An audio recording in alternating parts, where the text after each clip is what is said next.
दोस्तों नमस्कार। दोस्तों, या तो भारत का लोकतंत्र ही बिकाऊ है या फिर भारत का लोकतंत्र अपने आप में एक बिजनेस मॉडल है जिसमें नौकरी चली गई तो फिर आपको 2 जून के लाले पड़ जाएंगे, लेकिन जिसमें सत्ता मिल गई तो उसके बाद स्थिति परिस्थिति देश के भीतर कोई सी भी रहे, आप करोड़ों अरबों के लाभालाभ के बीच में खेलते नजर आएंगे।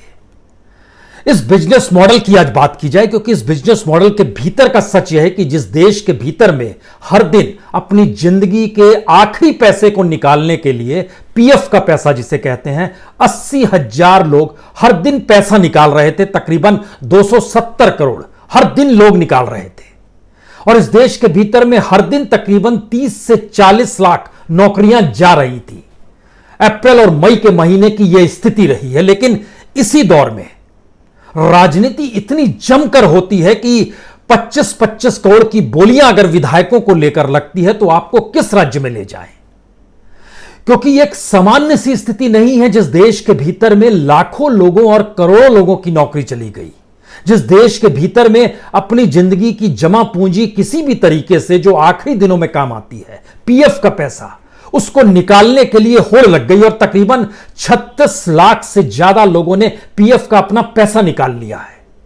उस देश के भीतर में जिनके हाथों में सत्ता है, उन्हें सत्ता की इतनी मजबूती चाहिए कि वह करोड़ों रुपए देने को तैयार हैं और दूसरी तरफ करोड़ों रुपए देकर खुद को बेचने के लिए भी वही प्रतिनिधि तैयार है जिसे जनता ने चुना है।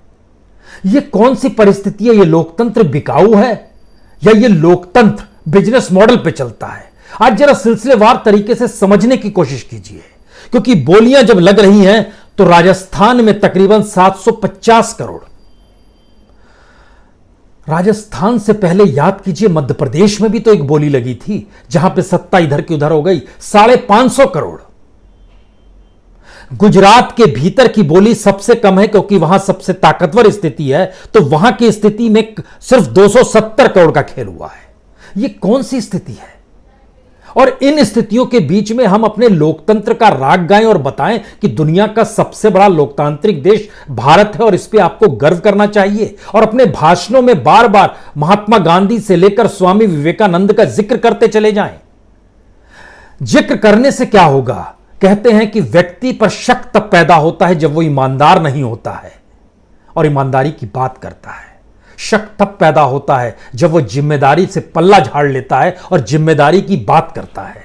शक तब पैदा होता है जिन स्थितियों में वह खुद को जी रहा होता है और दुनिया देख रही होती है, उससे इतर का जिक्र वो करने लगता है। मुखौटे को चेहरा, चेहरे को मुखौटा बताता है।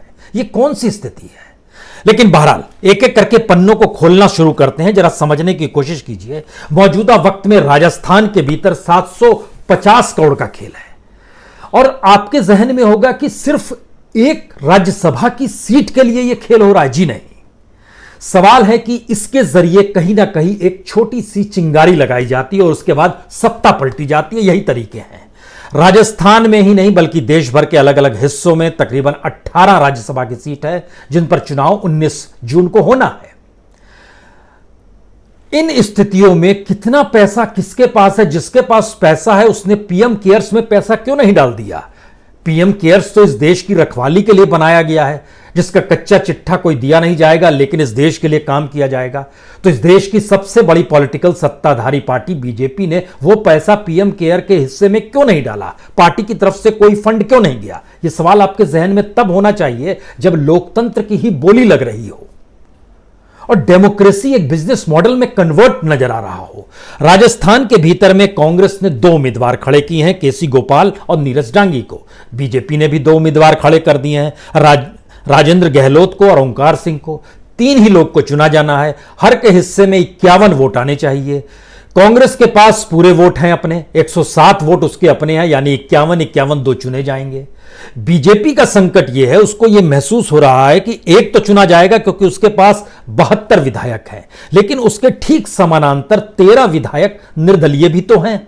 और दूसरी जगहों से जो पार्टियां हैं, जिसमें आरएलडी 1 है, जिसमें आरएसपी के 3 है, आरएलपी के 3 है, क्या इनको लिया जा सकता है? जब इनको लिया जाएगा तो कुछ आंकड़े और मजबूत हो जाएंगे, कुछ और मजबूत हो जाएंगे, तो कुछ ही तो कांग्रेस के विधायकों को मनाना होगा। और सबकी आर्थिक स्थिति तो इस दौर में डामाडोल है, क्यों नहीं उनको पैसा देके निपटा दिया जाए, यानी खरीद लिया जाए। और जिसका जिक्र राजस्थान के मुख्यमंत्री अशोक गहलोत खुले तौर पर कह रहे हैं कि 25 करोड़ की कीमत लगाई गई है, तो इस 25 करोड़ के हिसाब से समझने की सामान्य तौर पर कोशिश कीजिए। बीजेपी के पास 72 है, एक के हिस्से में 51 चले गए, बाकी उसको 51 विधायक और चाहिए, लेकिन उसके पास कम पड़ रहे हैं विधायक, तकरीबन 30 विधायक। अब इस 30 विधायक को 25-25 करोड़ दिए जाएं तो इसमें 750 करोड़ रुपए खर्च हो जाएंगे। 750 करोड़ में खर्च करने से पहले निर्दलीय विधायक साथ आ सकते हैं, कोई दिक्कत नहीं है। अगर आरएलडी को आपने खरीद लिया, चलिए एक उसका आ गया, बीटीपी के 2 विधायक हैं उसको भी ले लिया, आरएलपी के 3 हैं उसको भी ले लिया, और ये करते करते जब आपके आंकड़े लगभग 80-85 तक पहुंचते हैं तो भी आपको लगभग 17 विधायक चाहिए।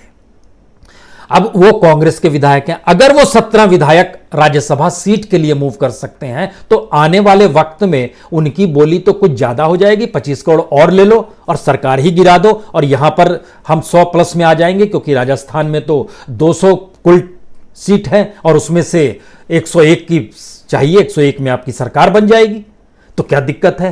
तो यह शुरुआत होती है कि इसके लिहाज से, लेकिन 750 करोड़ रुपए पार्टी के पास हैं क्या, अगर वहां के मुख्यमंत्री आरोप लगा रहे हैं। क्योंकि इसके ठीक समानांतर चलिएगा तो गुजरात की स्थिति बिल्कुल अलग है। गुजरात में भी, वहां पर भी 4 लोगों को चुना जाना है, और वहां पर बीजेपी ने 3 लोगों को अपने उतार दिया है, कांग्रेस ने 2 लोगों को उतार दिया, यानी मार्केट में फिर एक ज्यादा हो गया। जैसे राजस्थान में 3 चुने जाने हैं, 4 मार्केट में उतार चुके हैं, दोनों तरफ से 2-2। बीजेपी ने यहां 3 उतार दिए। बीजेपी ने यहां नए तरीके का खेल किया, या कहें कांग्रेस के विधायकों ने अपने को बेचने के नए नए उपाय खोजे, और उसमें से 8 विधायकों ने इस्तीफा ही दे दिया। अब 8 विधायकों के इस्तीफा देने से झटके में गुजरात जो 182 पर था वह नीचे आ गया, और आज की तारीख में वहां पर 10 सीट खाली है। 8 ने विधायक ने इस्तीफा दिया जो कांग्रेस के थे, और 2 विधायक ऐसे थे जिन पर कोर्ट केसेस चल रहे हैं। तो 172 के डाटा में आकर आप फंस गए, यहां पर आ गए। वहां पर कांग्रेस ने शक्ति सिंह गोहिल और भरत सिंह सोलंकी को उतारा, यह सोचकर उतारा कि उसके पास जो अपनी है 65 लोग हैं, उसमें वो चीजों को मैनेज करेगा। साथ में एनसीपी का एक है, भारतीय ट्राइबल पार्टी है उसके 2 हैं, जिग्नेश मेवानी है वह भी एक है विधायक, वो साथ दे देगा कांग्रेस का। लेकिन यहां भी बीजेपी ने अपने तरीके से परिस्थिति शुरू की, क्योंकि उन्होंने 3 लोगों को उतारा था। अभय भारद्वाज थे, रामलीला बेन बारा थी, और नरहरी अमीन है। अब यहां पर इनको लगता है इन तीनों को चुना जाना हर हाल में है, तो यहां पर भी खेल हुआ। अब अगर यहां पर इन 8 लोगों की ही कीमत जोड़िएगा तो 8 लोग का मतलब है तकरीबन 200 करोड़, 25-25 करोड़ के हिसाब से।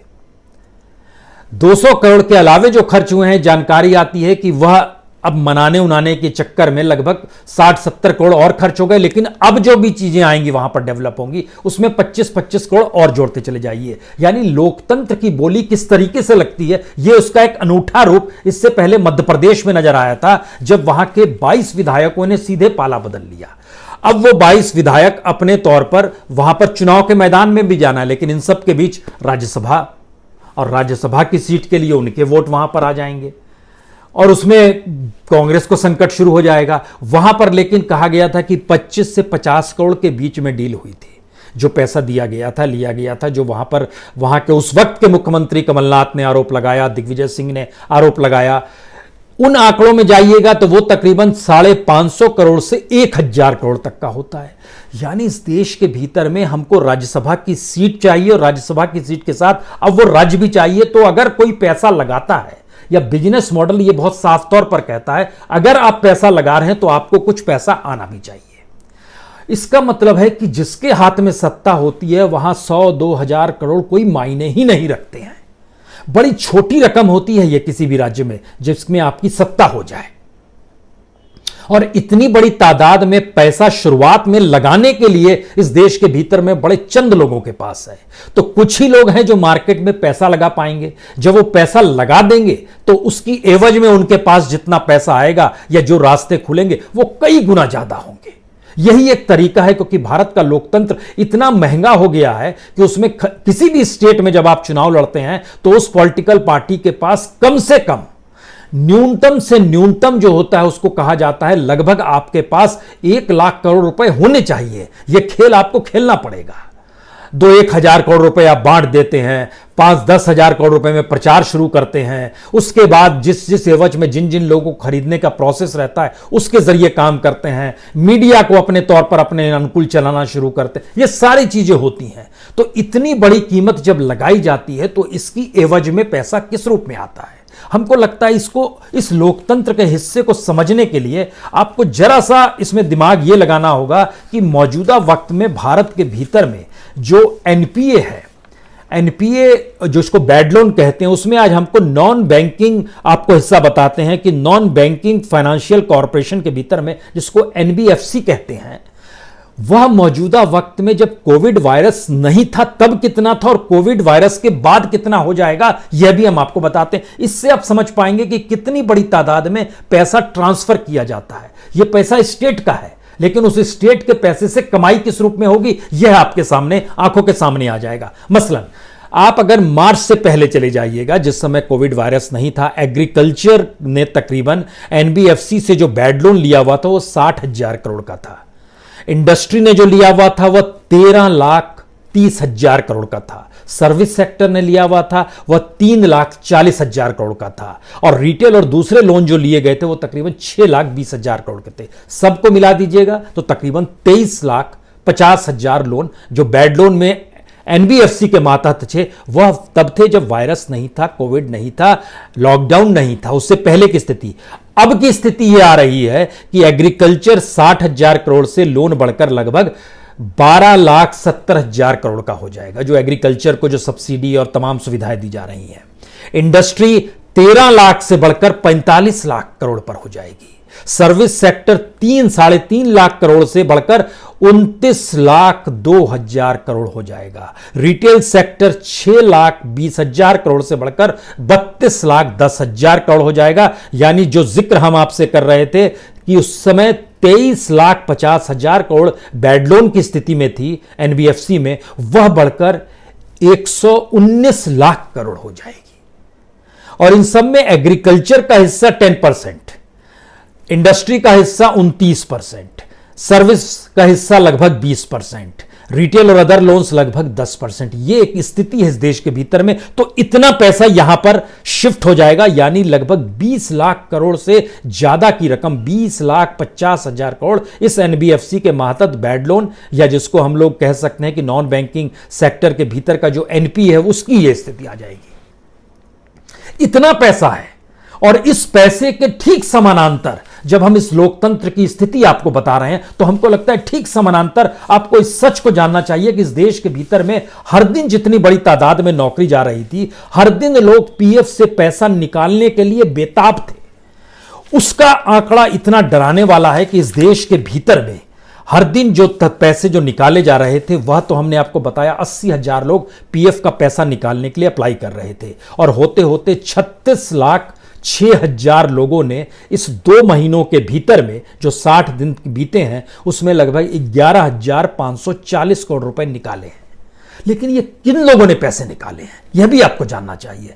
जिनकी कमाई 15,000 से कम थी, यानी मैक्सिमम 15,000 थी, वह तकरीबन वैसे निकालने वाले लोगों की तादाद 26,68,440 है। 74% लोग 15,000 से कम जो कि कमाई कर रहे थे, पैसा जमा हो रहा था ईपीएफओ में, वहां से पैसा निकाल लिया। और जिनकी 15,000 से ज्यादा कमाई थी लेकिन 50,000 से कम थी, ऐसे लोगों की तादाद 8,65,440 है।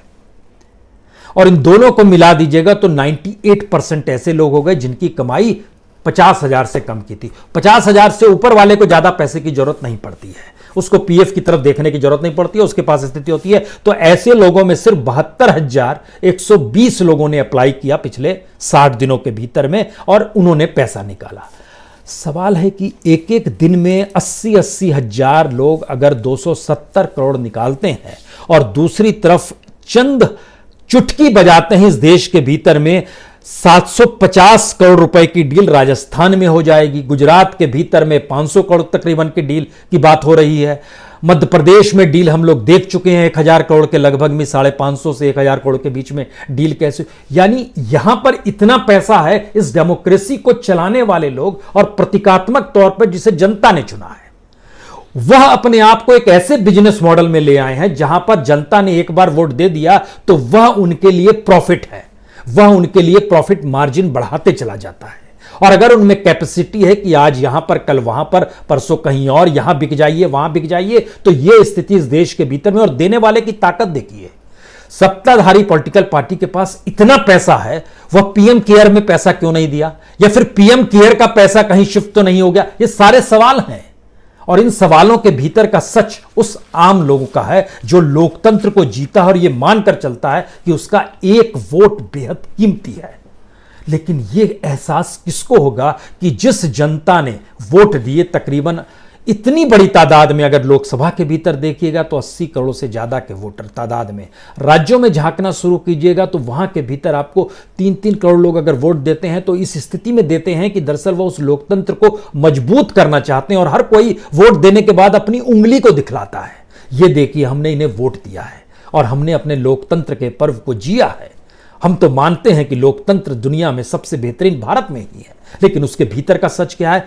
हर उंगली पे लगी हुई स्याही की कीमत को अपने हिस्से में डालकर विधायक भी खुद को बेचने को तैयार है, और दूसरी तरफ उस लोकतंत्र को जीते हुए सत्ता में आई पॉलिटिकल पार्टी जिसके पास पैसा है वह उसे खरीदने को तैयार है। जनता गायब हो गई। यह हिंदुस्तान के एक अजीबोगरीब लोकतंत्र का सच है, जिसमें लोकतंत्र ही बिकाऊ है, या वह भी बिजनेस मॉडल में जा चुका है।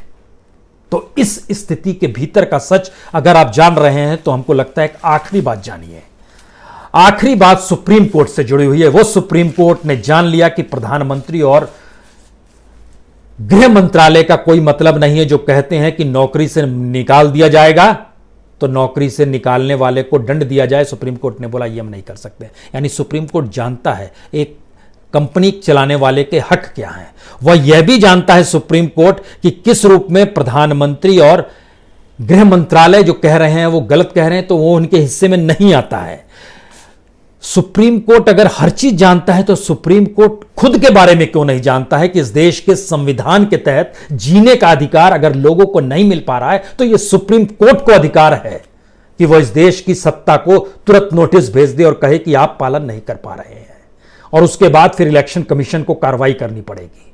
सुप्रीम कोर्ट अपने ही हक को नहीं जानता है। लेकिन गजब की स्थिति है। एम्प्लॉयर और एम्प्लॉई खुद तय करें कैसे निकलेंगे, परखेंगे। प्रधानमंत्री भाषण में देंगे मत निकालिए किसी को, गृह मंत्रालय जारी कर देगा मत निकालिए, सब राहत कीजिए, सब आत्मनिर्भर हो जाइए, अपने तरीके से जिए। और सुप्रीम कोर्ट सरकार को नोटिस नहीं देता है कि आप तो संविधान का पालन तक नहीं कर पा रहे हैं। तो क्या भारत का संविधान भी एक ऐसी परिस्थिति में ला दिया गया है जिसकी बोली लग रही है? क्या एक ऐसी स्थिति में हम लोग आ गए हैं जहां पर संविधान के मातहत काम करने वाले और उसकी शपथ लेकर काम करने वाले बिकाऊ हैं, प्रॉफिट का जीवन जी रहे हैं, और यही बिजनेस मॉडल भारत की डेमोक्रेसी का है। समझिए इसे, क्योंकि हिंदुस्तान की राजनीति का चरित्र बदल चुका है। कल जब आपसे मिलेंगे तो इस बदले हुए चरित्र पर हम आपसे बात करेंगे। बहुत बहुत शुक्रिया, बहुत बहुत शुक्रिया।